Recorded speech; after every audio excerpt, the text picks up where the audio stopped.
Welcome to day 7 of the Beatles Lego project. As you can see, we're coming along quite good now. We got 6 of the 9 squares completed. If you can't figure out which Beatle this is by now, you probably don't know the Beatles well enough. I'll give you a hint. It's either John, Paul, George, or Ringo, and you'll have to do a bit of research and go from there. So we're ready to start on another square and get this thing completed before too long.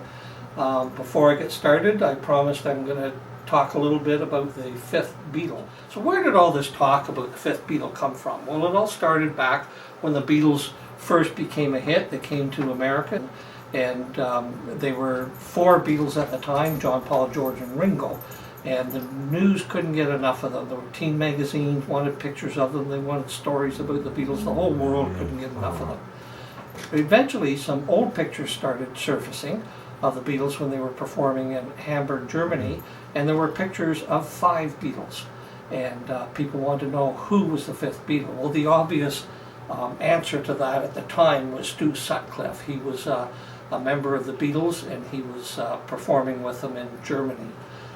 Ringo wasn't with them at the time, though. It was Pete Best. So technically, you could say the first 3 Beatles were John, Paul, and George.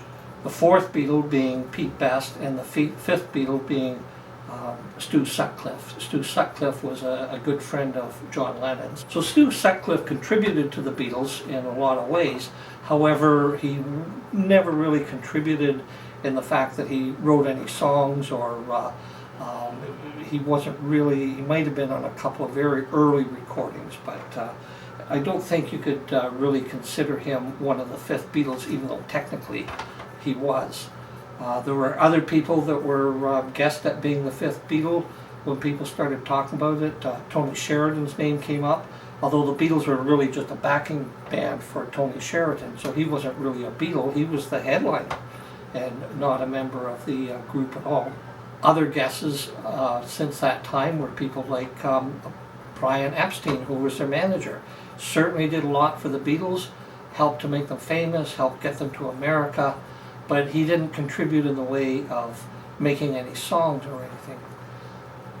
Around the time that they started touring the world, Ringo got sick with tonsillitis and had to be hospitalized. Rather than cancel the tour, they hired a drummer named Jimmy Nichols, and he took the place of Ringo when they went on tour. Then speculation came up again that perhaps George Martin should be honored with the title of the 5th Beatle. George Martin certainly made a lot of contributions to the Beatles. He helped them a lot with their recording, came up with ideas, showed them how to do things, even played some of the musical instruments on it, wrote arrangements for a lot of their scores, and was probably a top contender for one of the 5th Beatles. But long before that, way back, there was another person that contributed to the member of the Beatles. He never really played with the Beatles on stage, although he did jam with them quite a bit off stage. He played the guitar, not a lot, but enough to get by. He wrote a few of the songs that the Beatles eventually turned into hits. They had to change the lyrics a little bit because they weren't appropriate for what they were looking for.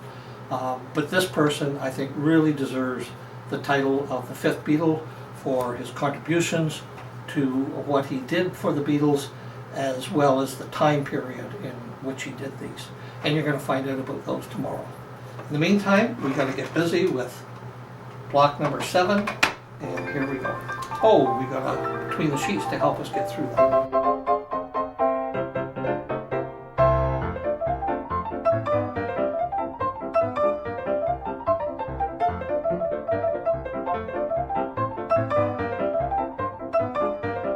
That's it for today. That's day 7. 2 more days to go. Come back tomorrow, find out who the 5th Beatle really was.